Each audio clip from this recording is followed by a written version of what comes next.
100 शब्द प्रति minute dictation start होगी 5 सेकंड बाद।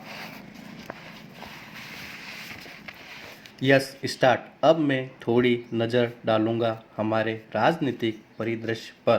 पंजाब के सिलसिले में मैं कह चुका हूँ, आप भी जानते हैं कि वहाँ पूरा अमन है, पूरी शांति है।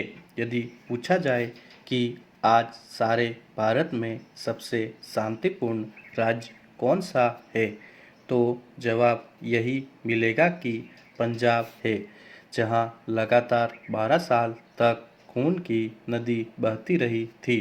यह पंजाब की जनता के गौरव की बात है, सरकार के गौरव की बात है, और जिन्होंने ये सब मुमकिन करके दिखाया। आतंककारियों से भिड़कर उनसे संघर्ष करके उनको काबू में लाकर उन हमारे सेना के और पुलिस के जवानों का भी गौरव है। इन सबको मैं हार्दिक धन्यवाद देता हूँ। इस राष्ट्र की तरफ से पंजाब हमारा अन्नदाता राज्य है।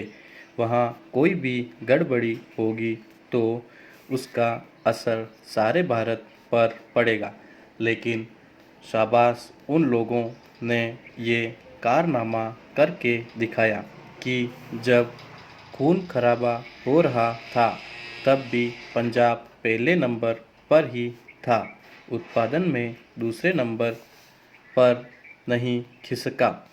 यह बहुत गौरव की बात है। फिर से मैं उनको बधाई देना चाहता हूँ।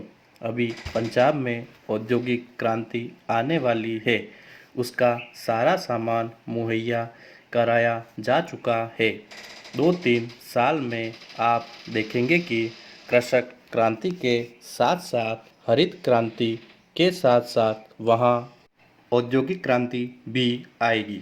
मेरी बात आप याद रख लीजिए, क्योंकि उसके लिए तैयार हो रही है। पेरा कश्मीर की परिस्थिति अभी भी सुधरी नहीं है, थोड़ी बहुत सुधरी है, लेकिन हमें और बहुत कुछ करना है, क्योंकि वहाँ जो प्रेरणा आती है, जो पैसा आता है, जो हथियार आते हैं, जो लोग आते हैं, ट्रेनिंग पाकर वह पाकिस्तान से आते हैं।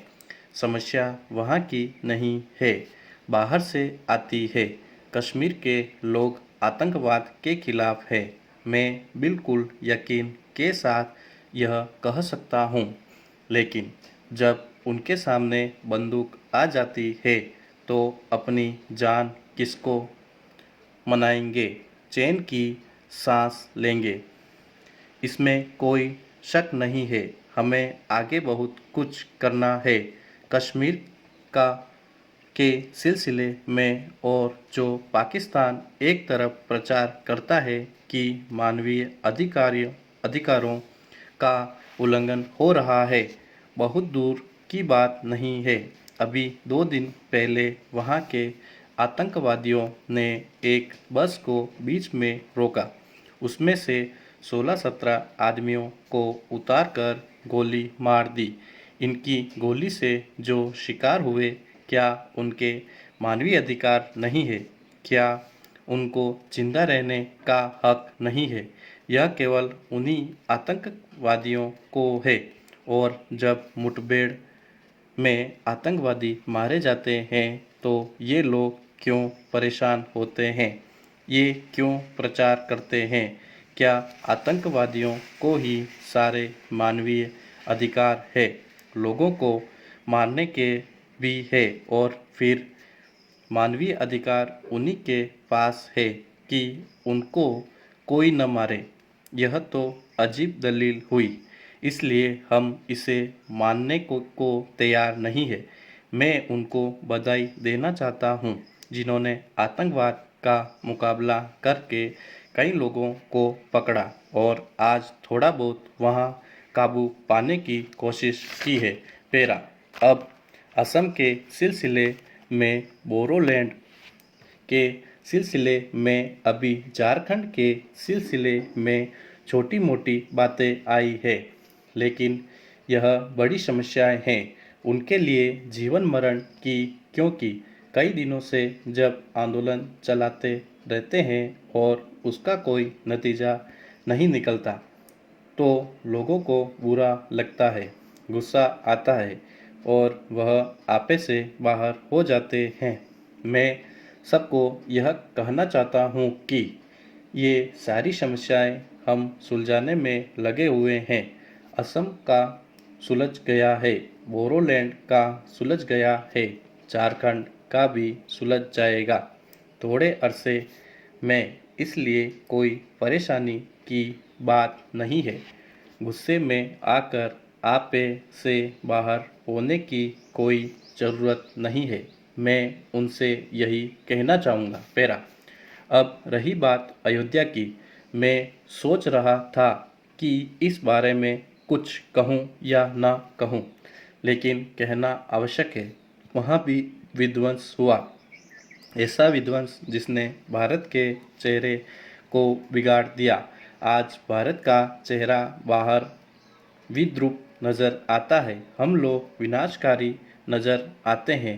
5,000 वर्ष से जो हम शांति प्रिय रहे हैं, हमारे बारे में अब लोगों की यह धारणा हो चली है सारे विश्व में कि भारत में यह दरिंदगी कैसे एकदम आ जाती है। हमारा गौरव नहीं बढ़ा है, बहुत कुछ हम बदनाम हुए हैं। हमारी संस्कृति पर लोगों को शंका होने लगी है, हमारी शांति प्रियता पर शंका होने लगी है। मैं कहना चाहता हूँ कि यह जो विध्वंसक काम हुआ है, इसकी जितनी निंदा की जाए कम है। लेकिन आज विडंबना की बात यह है कि इसी की तारीफ के पुल बाहर बांधे जा रहे हैं। जब कोई जाकर कहता है कि जो वहाँ विध्वंस हुआ बहुत अच्छा हुआ, तो भारत के बारे में और बदनामी होने लगती है। यह अच्छी बात नहीं थी, अच्छी बात आज भी नहीं है। थोड़े ही अरसे से किसने किया, किसने कराया, दूध का दूध, पानी का पानी आपके सामने आ जाएगा। कोई बहुत ज़्यादा इंतज़ार करने की आवश्यकता नहीं है। पता चल जाएगा कि कैसे हुआ, किसने कराया और किसका हाथ इसके पीछे था और कैसे यह हुआ। पैरा। आज मैं आपको यही कहना चाहूँगा कि इन सब गतिविधियों के पीछे एक ही बात काम कर रही है, एक ही प्रवृत्ति है। वह प्रवृत्ति है, जैसे आदत पड़ गई है, लत पड़ गई है कि राजनीति के लिए धर्म का इस्तेमाल करें। राजनीति अच्छी चीज़ है, धर्म भी अच्छा है। धर्म के बगैर जीवन में कोई रास्ता ही नहीं मिलता। मनुष्य भ्रमित हो जाता है, चाहे कोई भी धर्म हो।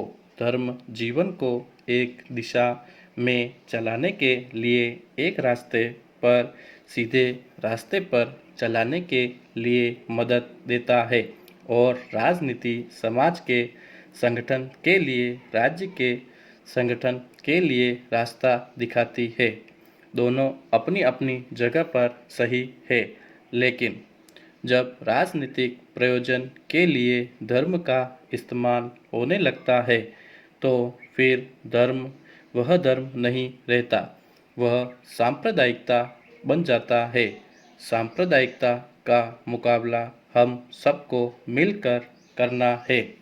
सरकार को, जनता को, बच्चे बच्चे को करना है। उसके लिए जितनी भी कुर्बानी की जाए वह कम है, क्योंकि यहाँ सांप्रदायिकता का दौरा हुआ। स्टॉप।